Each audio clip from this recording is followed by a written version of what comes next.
Hi everyone, welcome to our channel. So Bharani garu అయితే అఫీషియల్గా eliminate అయిపోయారండి. So అసలు ఒకలాగా కాదు, హౌస్ అంతా షేక్ అయ్యారంట. ఎందుకంటే అందరూ బయట నుంచి వచ్చిన వాళ్ళు, దివ్య కానీ వీళ్ళు కానీ టాప్ 1-2లో పెట్టిన అతను ఎలా ఎలిమినేట్ అయ్యాడన్న ఒక షాక్లో ఉన్నారంటే ఏం లేదబ్బా. రీజన్ ఒకటి, అసలు భరణి గారికి ఓట్స్ పర్లేదు. మీకు నేను నా వీడియోస్లో చెప్తూనే ఉన్నాను ఏదైనా జరగచ్చు అని. ఓటింగ్ అనాలిసిస్ చేసినప్పుడు చేశాను, నాన్నగారు ఎలిమినేట్ అవ్వక తప్పదా, ప్రతిదీ నేను ప్రతి వీడియోలో చెప్తూనే ఉన్నాను. ఎందుకంటే ఇద్దరిని వల్ల వాళ్ళ గేమ్ కూడా దొబ్బుతుంది. తనుజ గేమ్ అయినా దివ్య గేమ్ అయినా. దివ్య వచ్చి ఆ దివ్యతో బాండింగ్ అది ఎవరికి నచ్చలేదబ్బా జనాలకి. సో ఇంకా ఈరోజు లైవ్లో ఒక రచ్చబ్బా, దివ్యాది తనుజాది భరణి గారిది.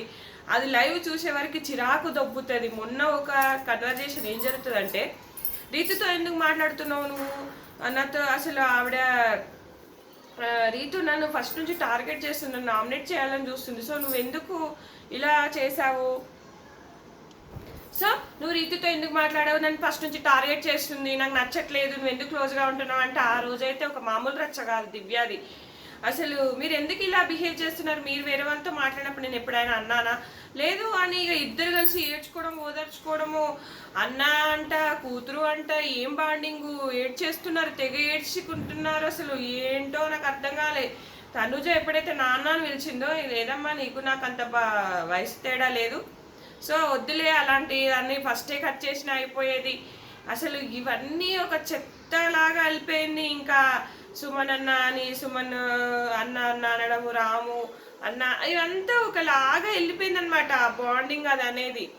ఇంకా దివ్య వచ్చి ఇంకా చెడు దొబ్బింది. అప్పుడు నువ్వు తనుజతో బాండింగే నీకు బాగాలేదని చెప్పినప్పుడు నువ్వెందుకు క్రియేట్ చేసుకున్నావు బాండింగ్. సో ఇదనమాట.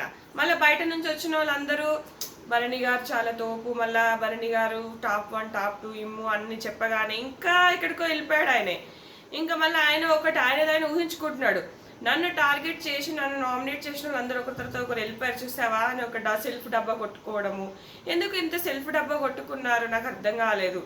సో దానివల్ల కూడా అందరికీ కోపం వచ్చేసి ఆ వీడియో అయితే చాలా వైరల్ అయింది, సెల్ఫ్ డబ్బా కొట్టుకునే వీడియో. ఇవన్నీ రీజన్స్ ఉన్నాయన్నమాట. మళ్ళీ గేమ్ మీద ఫోకస్ చేయట్లేదు. ఎంతసేపు తనుజ కోసం ఆడము, దివ్య కోసం ఆడము, లేదంటే రాము, ఎవరి కోసం ఒకరి కోసం ఆడుతున్నాడు తప్ప నా గేమ్ నేను ఆడుకోవాలన్న ఇది లేదు ఆయనకి. దానివల్ల కూడా ఆయన గేమ్ దొబ్బింది.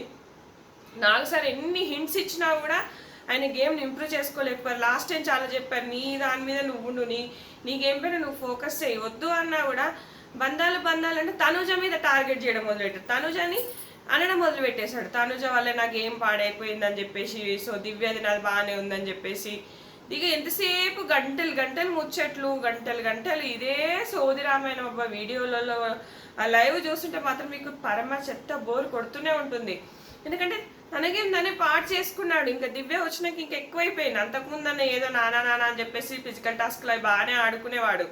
ఎప్పుడైతే ఇంకా ఆ అమ్మాయి వచ్చిందో, ఆ అమ్మాయి ఈయనతో బాండ్ క్రియేట్ చేసుకొని రోజు రాత్రి లైవ్లో, మిడ్ నైట్ లైవ్లో అదే సోది తనుజ గురించి మాట్లాడుకోవడం, వీళ్ళు మాట్లాడుకోవడం, ఇవే అనమాట. ఇంకా ఆయన దాని మీద ఫోకస్ చేయలేదు. మళ్ళీ ఇంకొకటి ఏంటంటే, సంజనాని బాగా టార్గెట్ చేసినట్టుగా గట్టిగా మాట్లాడాడు, సంజన మీదకి అరిచాడు ఆ రోజు నామినేషన్లో. అది కూడా ఆయనకు మైనస్ అయిందని చెప్పొచ్చు. వేరే వాళ్ళ మీద అరవచ్చు కదా, అదేదో ఈయన మీద ఎందుకు అరవడం. ఆయన ఏంటంటే కర్ర విరగద్దు పాము చావద్దు అన్న వేలో గేమ్ ఆడుకుంటూ వెళ్ళాడు. అది కరెక్ట్ కాదు. సో దానివల్ల కూడా జనాలకు బోరు కొట్టేసింది. నాన్నగారు కుటుంబం, అన్నగారి కుటుంబం ఇమ్ము చేసిన అది కూడా అంతా ఒకలాగా బయటకి వేరేలాగా వెళ్ళిపోయింది. సో ఇలా ఉంటే నడవదు.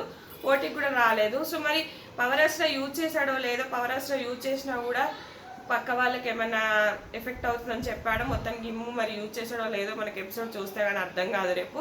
సో ఇది ఫ్రెండ్స్, ఈ వీడియో నచ్చితే ఖచ్చితంగా లైక్ చేయండి, ఫాలో అవ్వండి. Thanks friends.